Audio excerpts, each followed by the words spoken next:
Filip car bez dlake na jeziku o pomirenju Dalile i Dejana.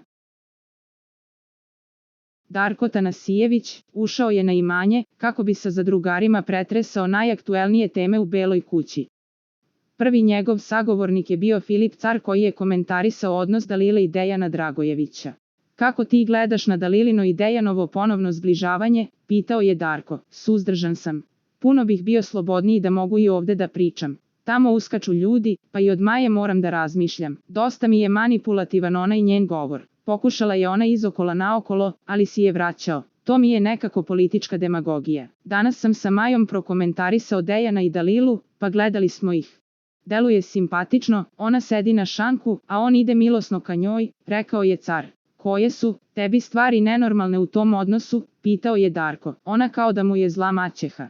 Mama je dobra sa detetom, a maćeha je i zla, kad ona uzme moć u svoje ruke. Nema od toga ništa, on je bio svoj kad je ona bila sa mnom, ona manipuliše njime i rečima. Nije mi jasno kako nije video, verovatno su mu išle u korist, ne znam, ja sam to protumačio kao da on više voli sebe uz nju. Čovek se osjeća uz nju kao da je na nekim drogama, sebi zamišljenim. Bio bi sa njom, makar ga i gazila.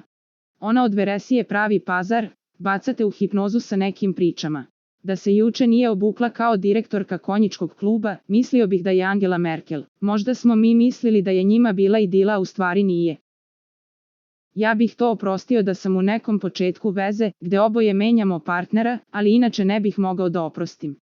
Po meni, od toga, nema ništa, ali ima ljudi koji to vole.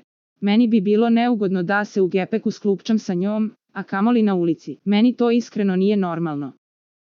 On nije folirant jer je spreman da zbog nje ponovo izgubi sve, pa i porodicu, rekao je car. Za najnovije vesti iz realitija i estrade kliknite subscribe, like i zvonce. Svaki dan najnovije vesti, zato nas zapratite.